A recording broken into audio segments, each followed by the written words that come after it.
Tá aí o que você queria. Processo penal, aula 18, recursos, recurso de apelação.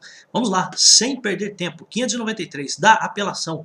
Caberá apelação no prazo de 5 dias. Então, você vai perceber que a apelação, ela vai ter um prazo para você dizer que quer apelar e um outro prazo para você apresentar as razões do recurso. Então, vamos já fazer essa observação. Ó, observação. Na apelação, teremos dois prazos, é isso que eu quero que você entenda.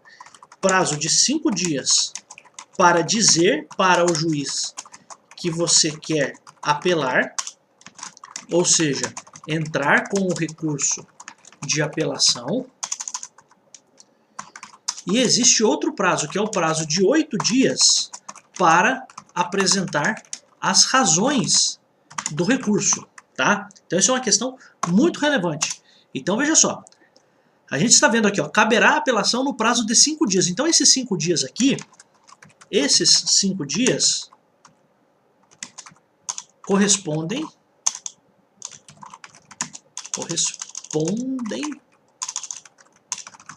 ao prazo que a pessoa tem para dizer ao juiz que quer recorrer, tá? Então é isso que eu quero que você entenda já de imediato. Então a apelação ela tem dois prazos. Então, ó, prazo de 5 dias para você dizer para o juiz que você quer apelar e depois prazo de 8 dias para você apresentar as razões do recurso. O que são as razões? São os motivos pelos quais eu acho que a sentença dada pelo juiz de primeira instância está errada, tá? Então qual é a questão aqui? Ó? A gente vai... vamos já correr aqui, ó, só para você entender. Ó, o artigo 600 diz assim: assinado o termo de apelação, o apelante e depois dele o apelado terão o prazo de 8 dias cada um para oferecer razões. Aí tem uma indicação ainda, salvo nos processos de contravenção em que o prazo será de 3 dias. Então olha só que coisa interessante, né? Vamos já colocar aqui para começar sabendo o mais importante da apelação. Então primeiro, prazo para apelação, 5 dias.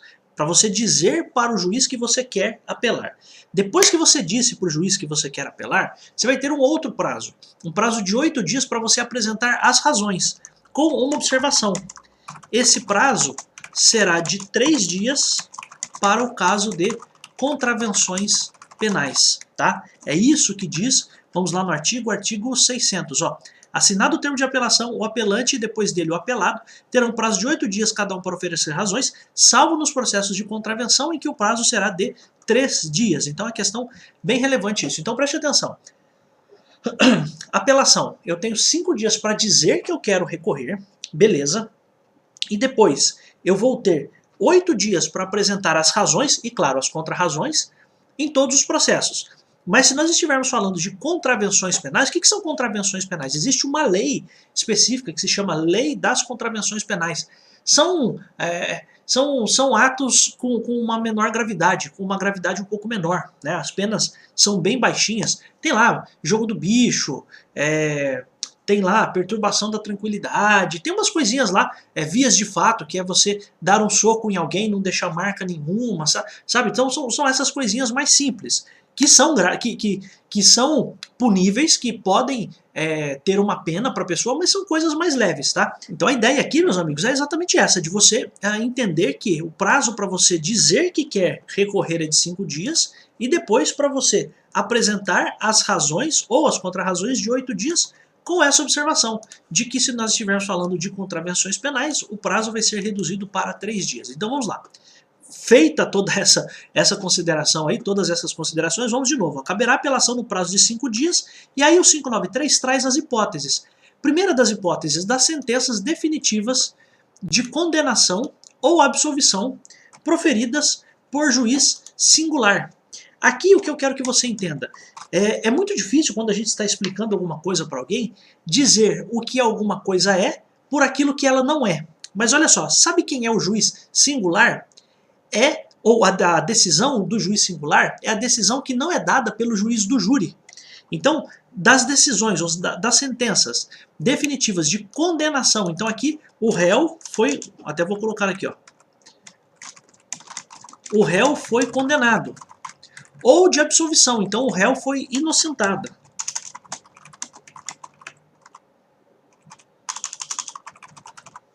Absolvido.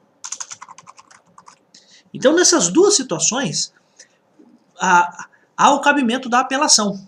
E essa apelação é de uma sentença definitiva proferida por um juiz singular. Juiz singular é o juiz que não é o juiz do júri, tá? É boba essa expressão, é só para você entender, é pelo juiz que está ali na vara. Então, você sabe que os processos criminais, alguns crimes vão ser julgados pelo juiz singular, só ele, e alguns crimes vão ser julgados pelo júri, né? Então, aí lá no júri você tem o juiz-presidente e tem o conselho de sentença, que são 7 jurados. Então aqui o que o Código de Processo Penal quer dizer para você é que cabe apelação das sentenças definitivas de condenação ou absolvição dadas proferidas pelo juiz singular. E apenas para você entender que o juiz singular aqui é o juiz que não é o juiz do júri. Aí depois a gente vai para o inciso 2º. Ó, cabe também a apelação das decisões definitivas ou com força de definitivas proferida por juiz singular nos casos não previstos no capítulo anterior. Então, uma questão importante aqui é a seguinte, só para que você tenha uma noção. O capítulo anterior aqui trata, o capítulo anterior aqui trata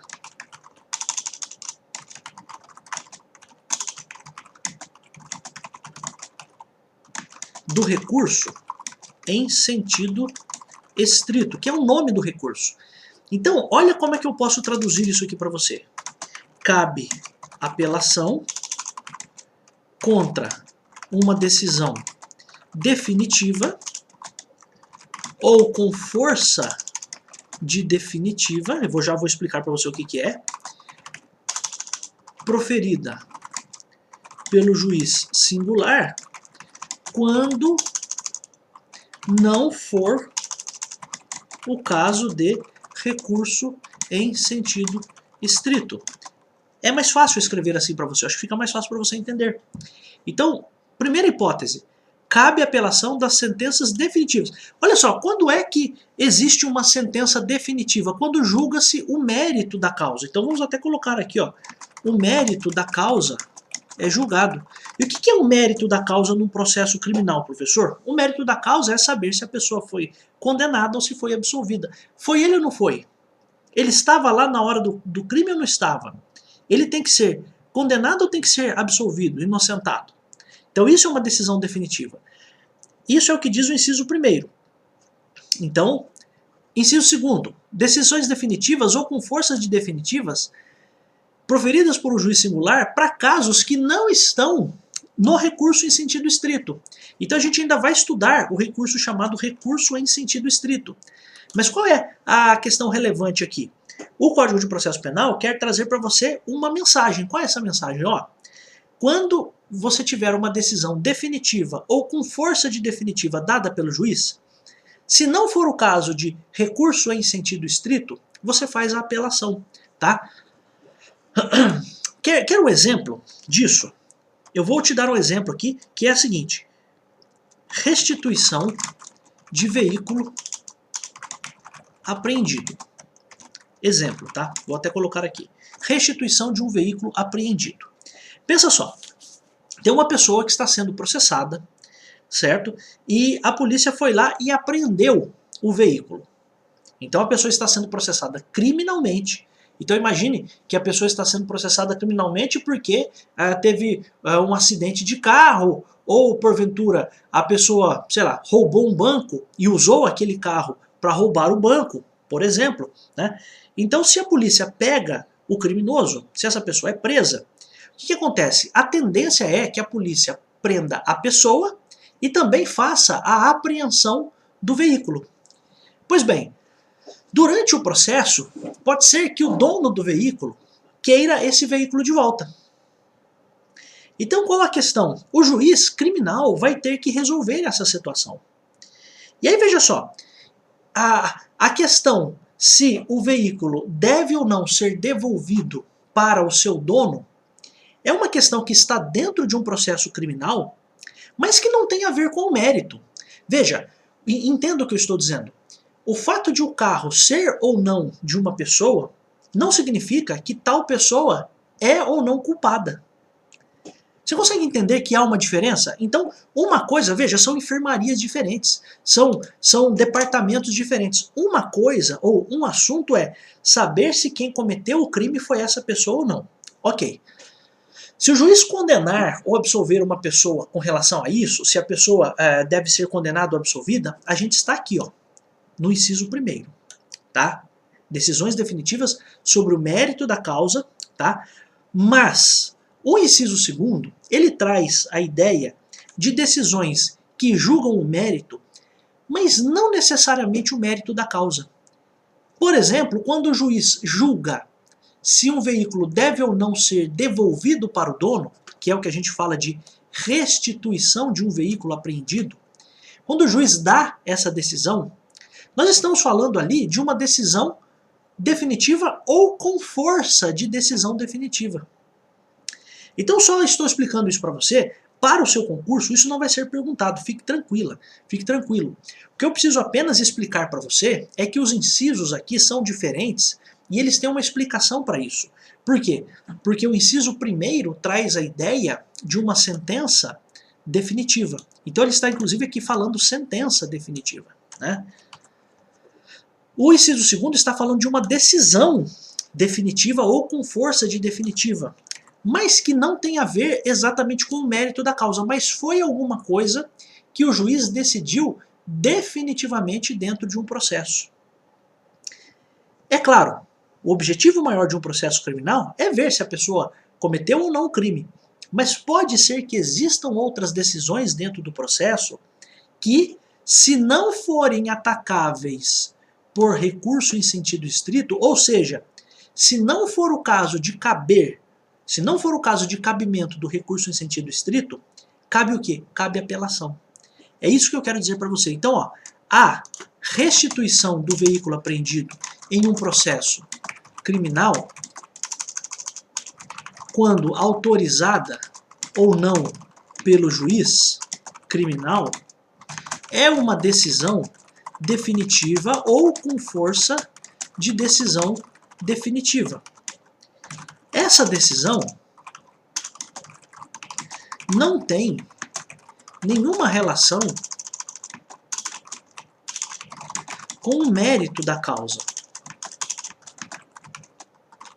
Porque o veículo ser ou não devolvido para alguém não significa que esse alguém é inocente ou culpado, certo? É isso que eu quero que você entenda. Porém, o juiz criminal, quando decide devolver ou não o veículo para o dono, ele decide esta questão. E esta questão não pode ser alvo de recurso em sentido estrito, mas é o caso de apelação, tá? Estou apenas fazendo esse parênteses para você, acho relevante eu explicar para você isso.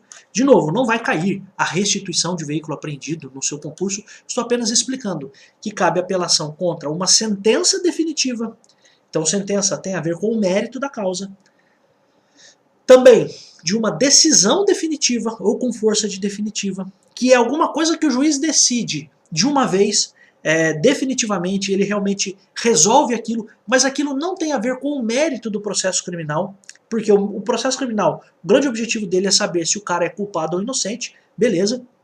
Então qual é a grande questão? A grande questão é essa: o juiz vai olhar para essa situação da restituição do veículo apreendido, por exemplo, e vai dizer, olha, autorizo a devolução do veículo ou não autorizo a devolução do veículo. A pessoa que não gostou dessa decisão, ela vai poder recorrer. Mas qual é o recurso? É o recurso em sentido estrito? Não, não é. Neste caso específico, é o recurso de apelação. Tá? Então essa é a ideia. Então, primeiro caso, sentença definitiva. Segundo caso, então sentença definitiva tem a ver com o mérito da causa. Decisões definitivas ou com força de definitivas são decisões dadas pelo juiz no meio do processo e contra as quais não cabe o recurso em sentido estrito. Ok. Terceira situação, das decisões do júri. E aí veja, quando é que cabe apelação contra decisões do júri? Primeira situação, quando ocorrer nulidade posterior à pronúncia. Nossa, professor, o que é isso? A pronúncia, você se lembra, é o ato do juiz de enviar o réu para ser julgado pelo tribunal do júri. Você se lembra disso, certo? Aí qual a grande questão? Depois da pronúncia, existem formalidades que ainda devem ser cumpridas. Por exemplo, você se lembra de algumas formalidades? Aquela indicação de testemunhas. Então vai haver o prazo de 5 dias para o arrolamento de até 5 testemunhas que serão ouvidas em plenário.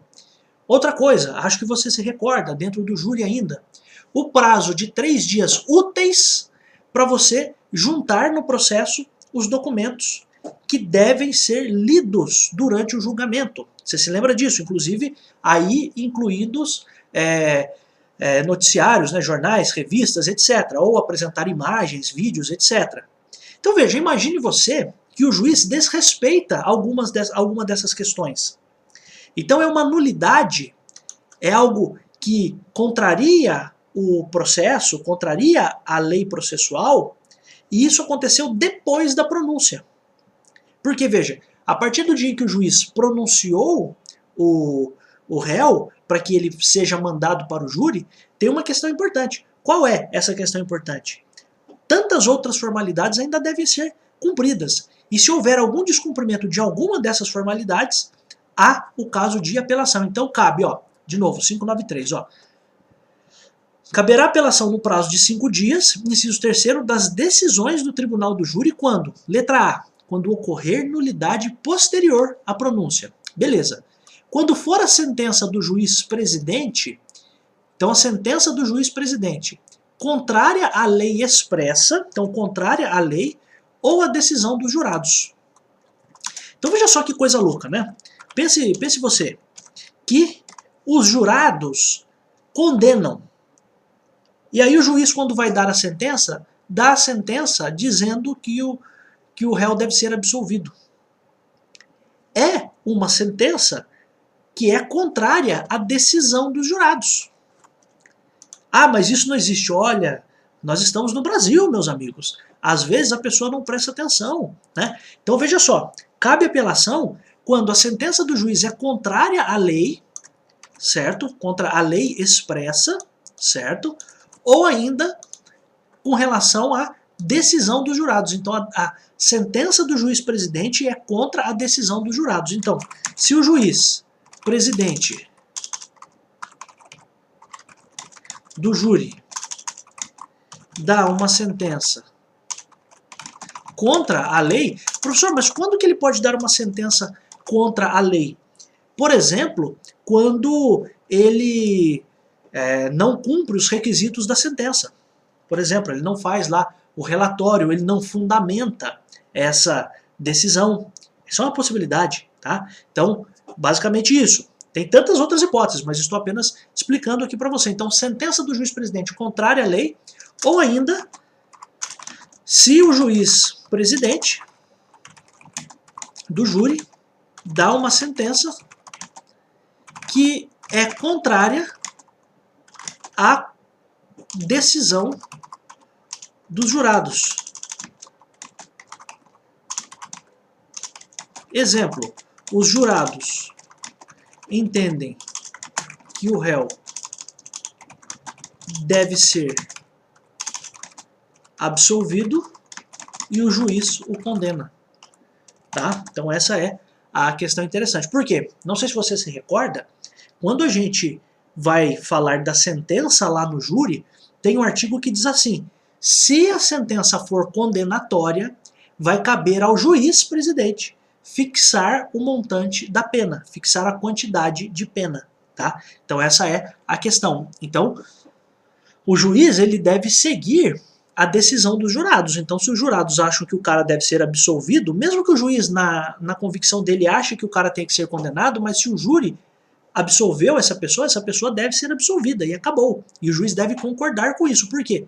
Até lá na Constituição, não sei se você se recorda, existe lá a indicação da soberania dos vereditos. Então os vereditos, as decisões dos jurados são soberanas, tá? Então essa é uma questão muito importante também. Então, letra B, se for a sentença do juiz-presidente contrária à lei expressa ou contrária à decisão dos jurados. Então, ótimo. Letra C, quando houver erro ou injustiça no tocante é quanto, né? Quanto à aplicação da pena ou medida de segurança. Então aqui, nessa situação, aqui o juiz concorda com os jurados ao condenar o réu. Porém,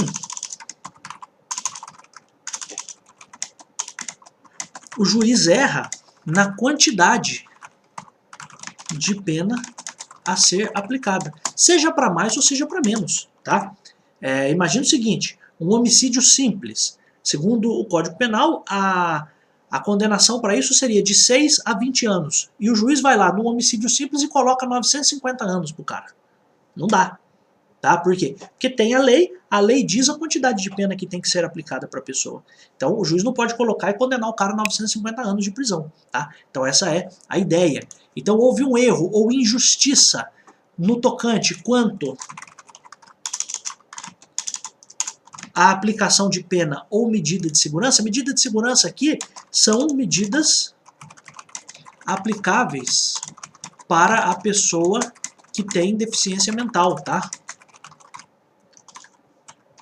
Ou limitação mental. Eu uso a expressão deficiência mental porque em vários outros termos do próprio código existe essa expressão, embora hoje em dia a expressão não seja mais adequada. Tá? Mas eu estou dizendo só para que você entenda. Então, letra C. Então, olha só, estamos falando aqui que cabe apelação contra decisões do júri quando? Quando ocorrer nulidade depois da pronúncia, letra A. Letra B, quando houver, ou quando for a sentença do juiz-presidente contra a lei, ou a sentença do juiz-presidente contra a decisão dos jurados. Tá? Letra C, quando houver erro ou injustiça quanto à aplicação da pena ou medida de segurança. Tá? Então pensa o seguinte, quando que pode haver um erro ou injustiça na aplicação da pena? Quando a pena é muito alta ou quando a pena é muito baixa.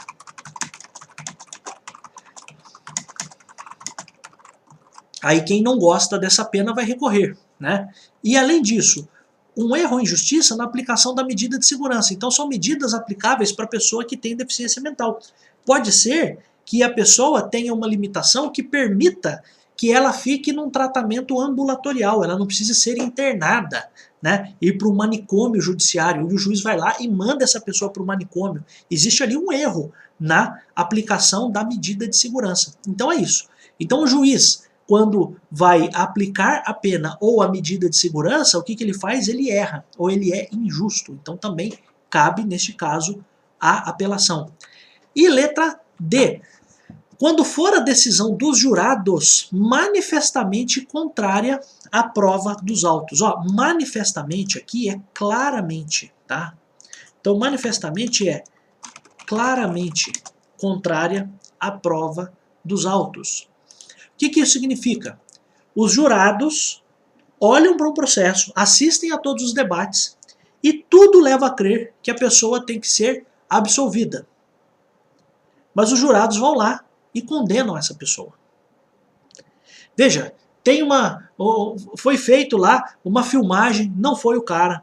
O cara disse que estava, disse que estava viajando e trouxe o documento que prova que ele estava viajando. Disse que ele não estava no local dos fatos. Um monte de coisa dizendo que não foi o cara, que o cara não estava ali na hora do crime, etc e tal.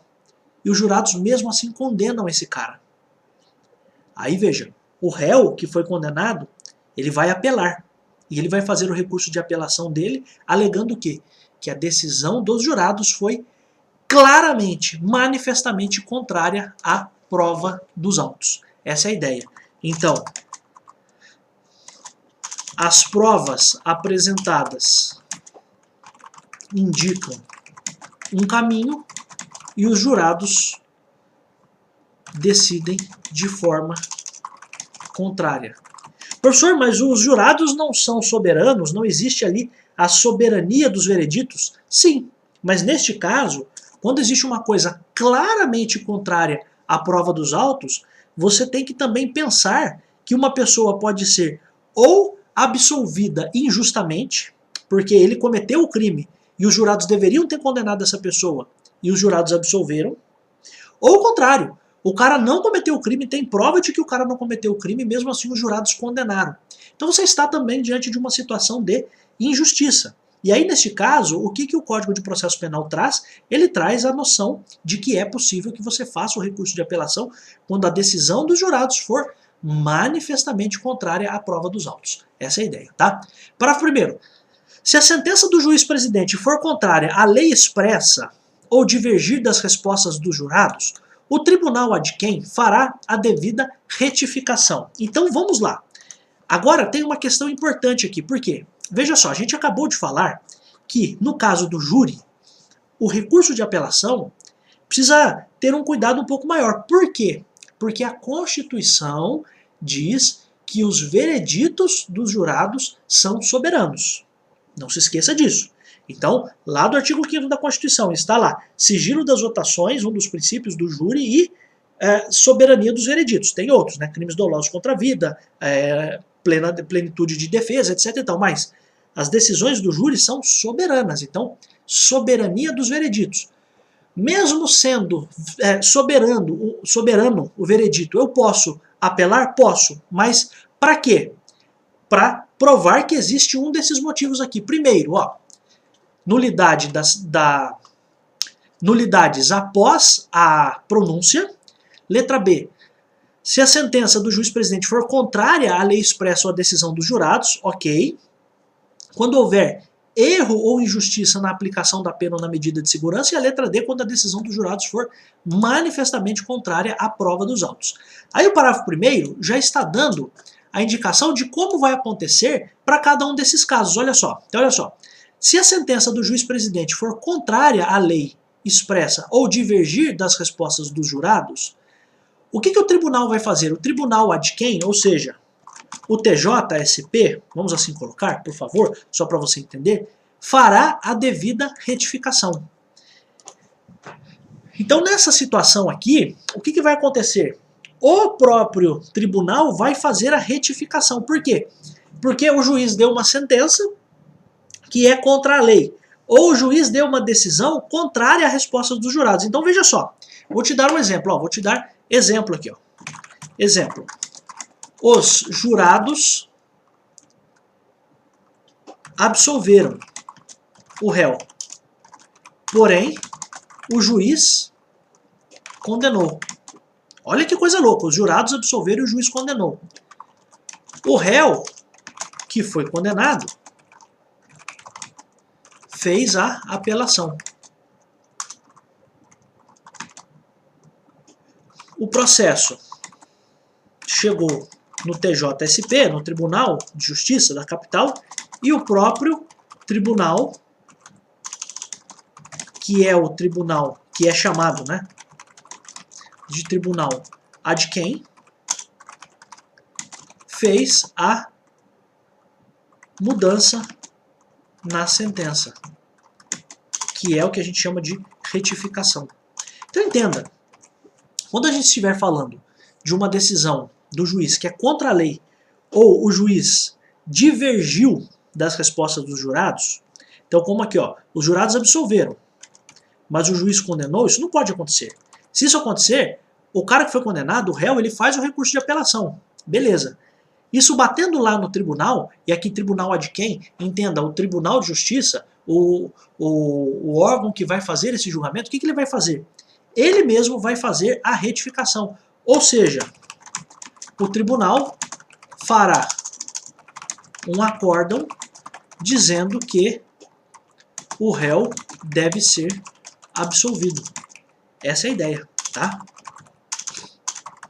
É isso que eu quero trazer para você. Seu parágrafo primeiro. Então, se for uma questão de uma decisão do juiz contra a lei ou contra a resposta dos jurados, o próprio tribunal pode fazer as mudanças necessárias, pode fazer as retificações. Beleza. Parágrafo segundo. Interposta apelação com fundamento no inciso 3, letra C deste artigo, o tribunal ad quem, então aqui de novo, o Tribunal de Justiça, o órgão em segunda instância, se der provimento, ou seja, se acolher o recurso, retificará a aplicação da pena ou medida de segurança. Então vamos só para você entender, eu já trouxe aqui o que é isso aqui, ó, o inciso 3, letra C. O que diz o inciso 3, letra C? Se houver erro ou injustiça quanto à aplicação da pena. Então é como se eu dissesse para você o seguinte, ó. Se o juiz aplicou a pena de modo injusto ou errado, o réu faz a apelação para mudar o montante, a quantidade da sua pena. E neste caso, o tribunal pode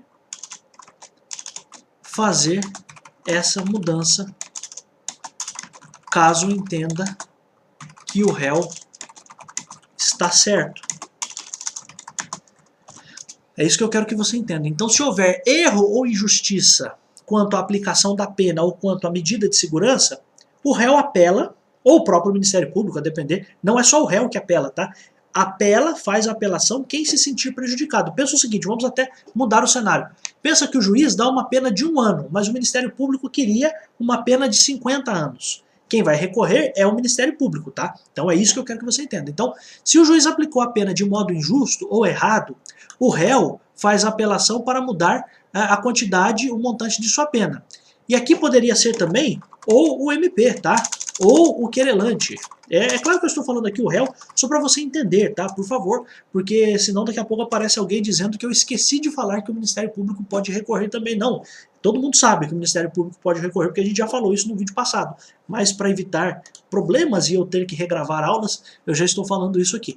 Então olha só, se o juiz aplicou a pena de modo injusto ou errado, o réu ou o Ministério Público ou quem tem legitimidade para recorrer, faz a apelação para mudar esse montante de pena, essa quantidade de pena. E neste caso, o tribunal pode fazer essa mudança caso entenda que o réu está certo ou que o MP está certo. Você está entendendo o que eu estou dizendo, né? Então, no parágrafo 2º, se o motivo da apelação foi mudar a quantidade de pena ou a medida de segurança, mudar a questão da medida de segurança, o próprio tribunal pode fazer essa retificação. Beleza. Parágrafo 3º, ó. Se a apelação se fundar no inciso 3, letra D, então o que diz o inciso 3, letra D? Quando a decisão dos jurados for manifestamente contrária à prova dos autos. Então, pensa que a pessoa está apelando, dizendo que, nesta situação da apelação, a decisão dos jurados foi manifestamente contrária à prova dos autos. O tribunal ad quem, ou seja, o Tribunal de Justiça, se convencer de que a decisão dos jurados é manifestamente contrária à prova dos autos, dar-lhe-á provimento para sujeitar o réu a novo julgamento. Olha que coisa louca. Então, qual é o ponto que pode ser perguntado para você na hora do concurso? O que o tribunal faz no recurso de apelação do júri? É isso que o seu examinador quer saber de você. Ó, o que você precisa saber sobre apelação no tribunal do júri? Você precisa saber o que o tribunal vai fazer se acolher, se der provimento à apelação. É esse o ponto.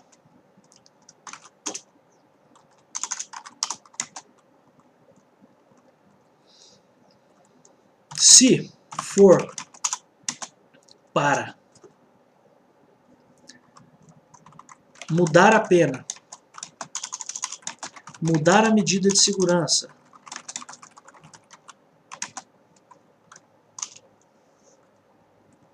como diz aqui no parágrafo 1º, ou no parágrafo 2º, ó, parágrafo 1º, contrária à lei, divergir das respostas dos jurados ou retificar a quantidade de pena. Então, se for para mudar a pena, mudar a medida de segurança, mudar a decisão que é contra a lei, mudar a decisão que é contra o entendimento dos jurados, o próprio tribunal faz as devidas retificações.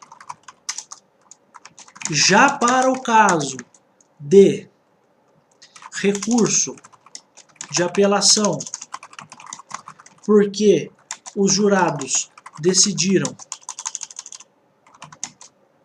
contra,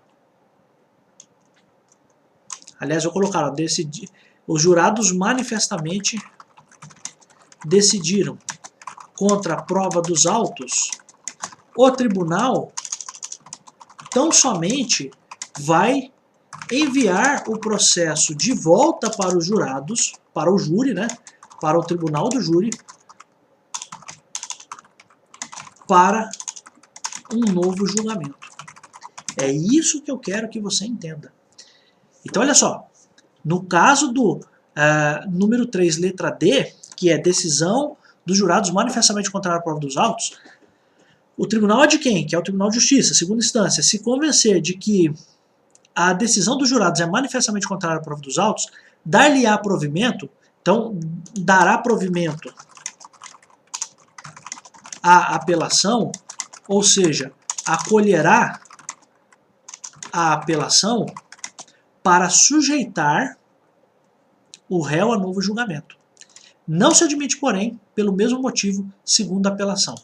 Então, olha só, se os jurados decidiram, então eu vou colocar até aqui para você, ó, se os jurados decidiram manifestamente contra a prova dos autos e alguém recorreu por este motivo, o tribunal vai mandar o caso ser julgado de novo pelo tribunal do júri. Ok. Porém, não é possível fazer outro recurso de apelação pela mesma alegação de que os jurados decidiram manifestamente contra a prova dos autos. Então, como se eu dissesse o seguinte, ó, os jurados decidiram manifestamente contra a prova dos autos. Eu faço a apelação. Ganhei a apelação, o processo vai voltar para o tribunal do júri para um novo julgamento. Feito esse novo julgamento, eu não posso dizer de novo que os jurados julgaram manifestamente contra a prova dos autos. É isso que o parágrafo aqui quer dizer, ó. Para sujeitar o réu a novo julgamento, não se admite, porém, pelo mesmo motivo, segunda apelação. Então não é possível que, depois que o tribunal do júri julgou de novo esse réu, que o tribunal, enfim, tanto faz se absolveu ou se condenou, mas quem se sentiu prejudicado não pode fazer um novo recurso com base nisso, com base nessa alegação de que o júri decidiu contra uma prova que estava nos autos, decidiu manifestamente contrário à prova dos autos. Então é isso que eu quero que você entenda. Qual é a grande questão, portanto? Se você tem uma decisão do júri manifestamente contra a prova dos autos, quem se sentiu prejudicado, pode ser a acusação, pode ser a defesa, quem se sentiu prejudicado pode recorrer. Ok, essa pessoa que recorreu, qual é o objetivo dela? Que haja um novo julgamento. Então a pessoa recorreu porque existia uma decisão dos jurados que era manifestamente contra a prova dos autos. Chegou em São Paulo, chegou no tribunal. O tribunal olhou para aquilo e falou, realmente os jurados decidiram manifestamente contra a prova dos autos. Vamos devolver isso para o tribunal do júri. Aí o tribunal do júri vai fazer um segundo julgamento. Nesse segundo julgamento, se de novo alguém achar que os jurados decidiram manifestamente contra a prova dos autos, não cabe uma nova apelação. Essa é a questão.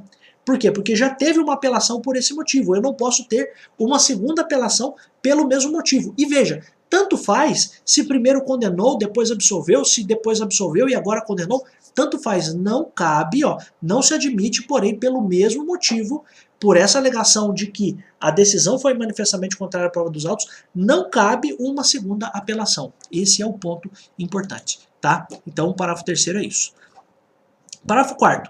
Quando cabível a apelação, não poderá ser usado recurso em sentido estrito, ainda que somente de parte da decisão se recorra. É possível recorrer contra toda a decisão ou contra parte, vou até colocar, contra uma parte da decisão. Professor, mas como assim?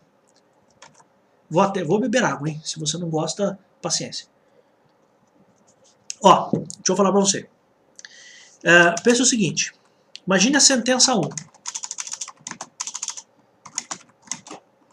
O juiz condena a pena de 20 anos de reclusão, certo?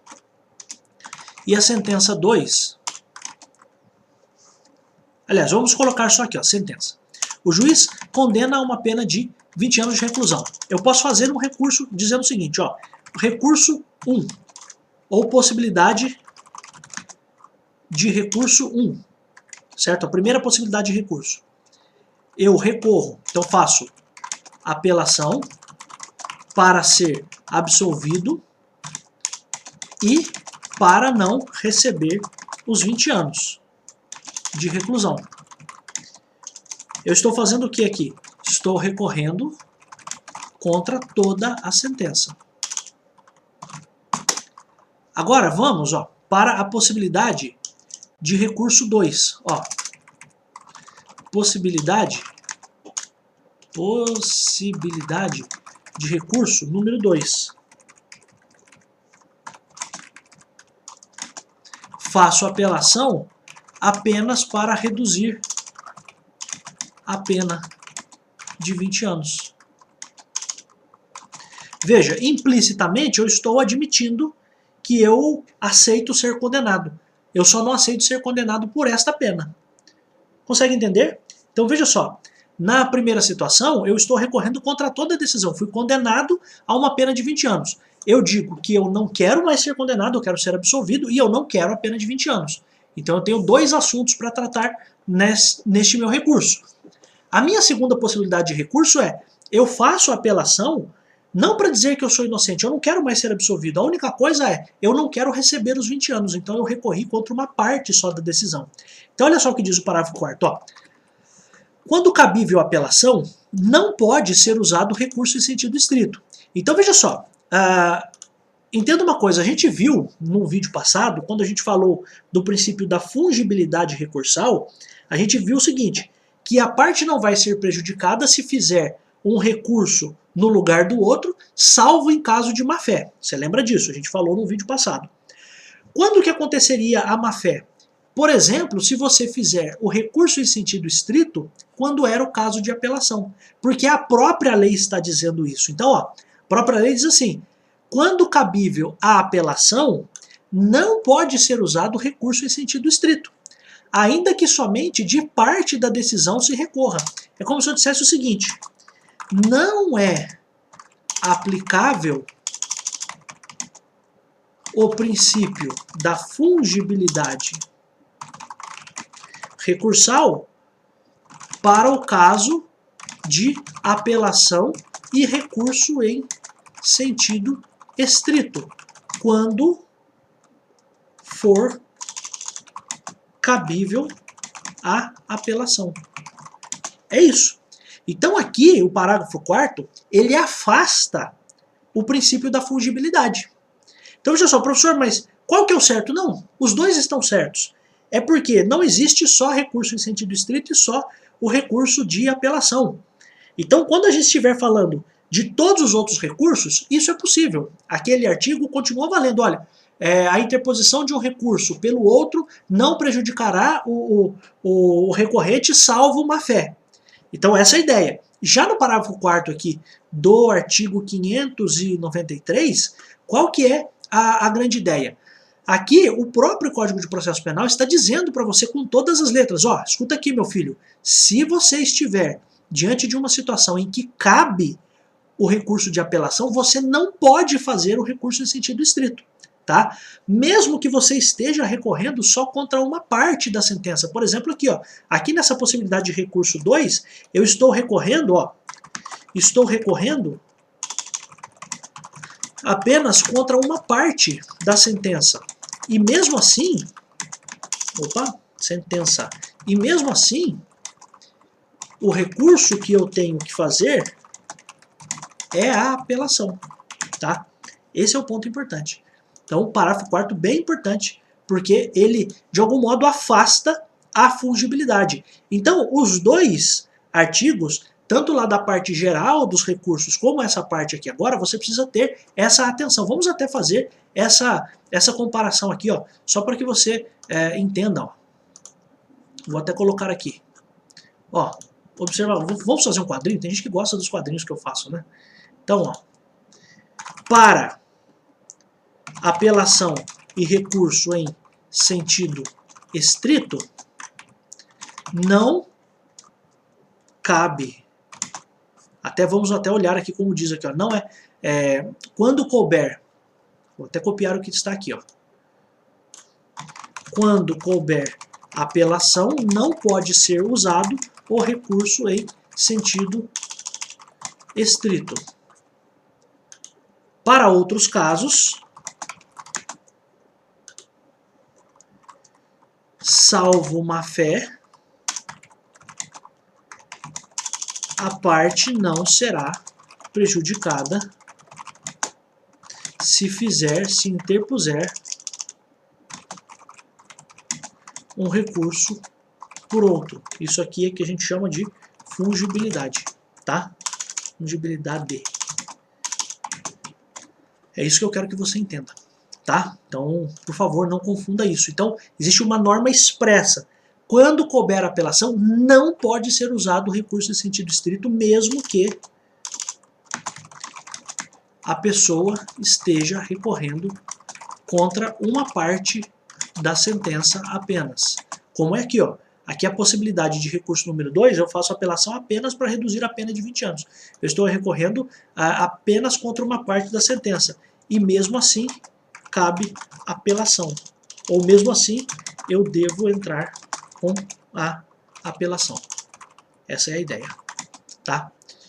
O 594 não olha porque ele está revogado. Professor, eu vou estudar o revogado só para garantir. Não, está perdendo tempo, tá? Não estuda o que está revogado, está revogado. 595 também está revogado, tá?